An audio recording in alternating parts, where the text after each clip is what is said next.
Bismillahirrahmanirrahim. Assalamualaikum warahmatullahi wabarakatuh.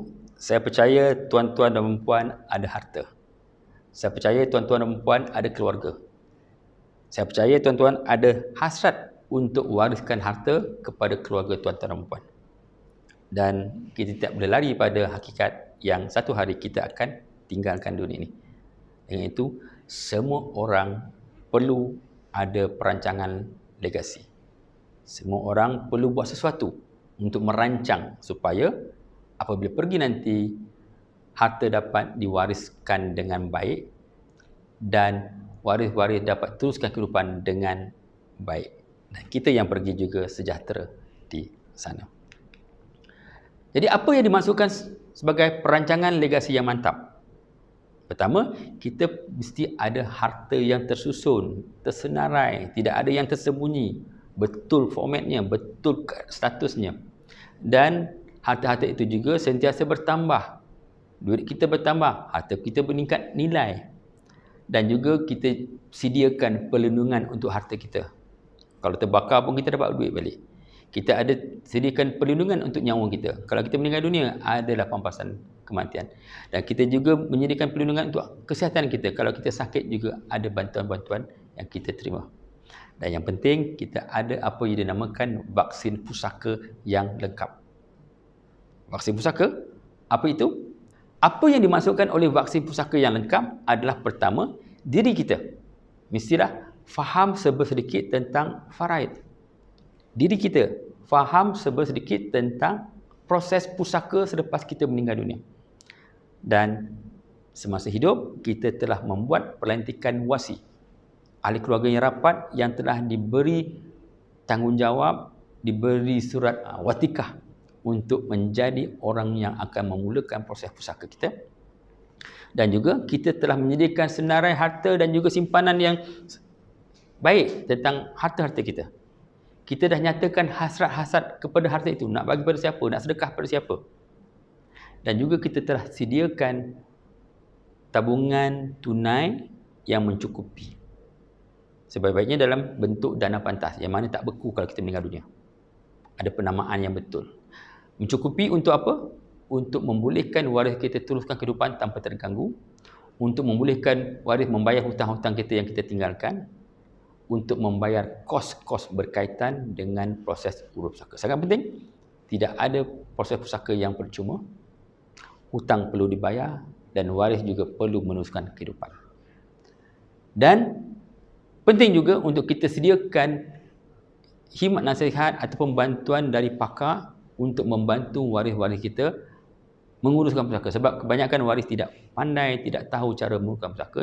Jadi sebaik-baiknya kita sediakan tempat rujuk yang akan dibayar menggunakan dana pantas yang kita sediakan. Dan untuk memudahkan proses pewarisan harta, juga tinggalkan dokumen-dokumen pewarisan yang jelas dan cukup lengkap dan betul formatnya. Jadi, apakah vaksin pusaka yang terbaik? Vaksin pusaka yang terbaik adalah yang mempunyai dokumen-dokumen yang bertulis, bertarikh dan bersaksi dan dibuat dengan bantuan pakar supaya formatnya betul. Dan dokumen itu juga boleh dipinda selagi pemilik harta itu masih hidup. Dan juga perancangan vaksin pusaka itu dibuat dengan teratur dan teliti supaya apabila meninggal dunia, hasrat yang dinyatakan dalam perancangan itu dapat terlaksana setelah pemilik harta itu meninggal dunia. Jadi itulah tuan-tuan dan puan, untuk menyediakan perancangan pewarisan yang lengkap, sangat penting untuk melantik wasi. Ahli keluarga yang rapat untuk menjadi pemula proses. Juga sangat penting untuk memastikan apa sahaja harta yang membenarkan penama seperti KWSP, seperti akaun tabung haji, seperti skim takaful hayat. Letakkan penama yang betul supaya apabila kita meninggal dunia, mereka dapat menerima harta itu sebagai pemegang pentadbir dan mereka tahu cara untuk mentadbir harta-harta yang diterima. Sebab penama bukan penerima harta.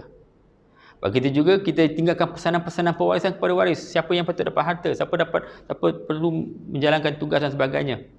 Itu pesanan kepada waris. Tertakluk pada persetujuan waris-waris. Kalau tentang pembagian harta.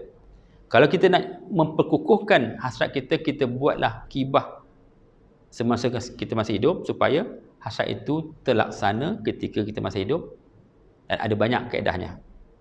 Begitu juga kita boleh membuat surat ikat amanah sekiranya kita ada hasrat untuk menjaga amanah sesuatu harta supaya ia akan senang terlaksana apabila kita meninggal dunia.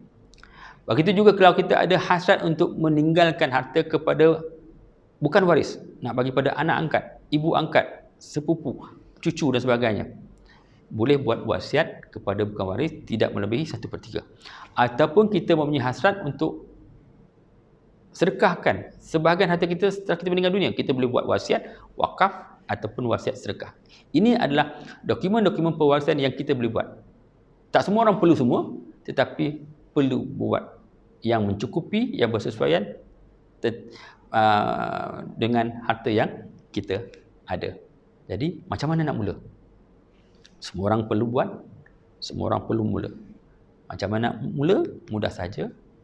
Dapatkan bantuan dengan mendaftar dengan mana-mana perunding Mahapusaka. Kami mempunyai lebih 1,000 perunding di seluruh negara. Daftar untuk dapatkan khidmat nasihat percuma melalui telefon. Dengan memberi nama anda, nombor handphone dan ceritakan sedikit apakah bantuan yang diperlukan. Perunding tersebut akan mendaftarkan anda ke sesi khidmat perunding percuma. Tuan-tuan dan puan-puan akan mendapat maklumat penerangan dan juga cadangan untuk temu janji bila nak kami telefon. Setelah itu, kaunselor kami akan menelefon tuan-tuan dan puan pada masa yang ditetapkan dan berbincanglah, berceritalah tentang apa yang diperlukan. Kebiasaannya, sesi ini mengambil masa antara 20 hingga 30 minit. Setelah tuan-tuan faham dan kami juga faham hasrat tuan-tuan dan puan, kami cadangkan untuk membuat temu janji dengan perunding-perunding Mahapusaka. Di mana yuran untuk temu janji tersebut adalah RM50. Jika bersetuju, maka kita akan buatkan temu janji dan perunding kami akan datang bertemu dengan tuan-tuan. Sekiranya dalam perbincangan tersebut tuan-tuan bersetuju untuk mengambil solusi-solusi yang dicadangkan, maka yuran RM50 itu akan dijadikan sebagai deposit permulaan solusi yang tuan-tuan pilih. Tetapi sekiranya tidak ada persetujuan untuk mengambil sebarang solusi, maka wang RM50 itu akan dikira sebagai yuran khidmat nasihat. Jadi inilah tuan-tuan dan puan, sangat penting untuk membuat perancangan dan jangan risau. Mahapusaka menyediakan banyak solusi perancangan, antaranya yang paling ringkas tetapi kokoh adalah apa yang dinamakan Mad Ikatan. Mad Ikatan menyediakan perintah kawasi, penyediaan dana pantas, penyediaan pesanan kepada waris, penyediaan wasiat kepada bukan waris dan juga penyediaan wasiat untuk sedekah berharga RM350 campur SST, bayar sekali, tidak ada ansuran bulanan ataupun tahunan. Sekiranya tuan-tuan membayar secara penuh, juga boleh mendapat diskaun di mana harganya hanyalah RM280 termasuk SST. Jadi sebenarnya ada banyak perancangan solusi yang mampu milik. Jadi jangan tak buat, mesti ada paling tidak pun satu perancangan legasi yang asas. Jadi saranan saya tuan-tuan dan puan, jangan tunggu, daftar sekarang untuk dapatkan khidmat nasihat pusaka percuma supaya tuan-tuan dapat merancang dan dapat tinggalkan dunia ini dengan satu kematian yang hebat yang memastikan tuan-tuan dan puan sejahtera di sana dan waris yang ditinggalkan itu juga dapat teruskan kehidupan dengan sejahtera. Assalamualaikum warahmatullahi wabarakatuh.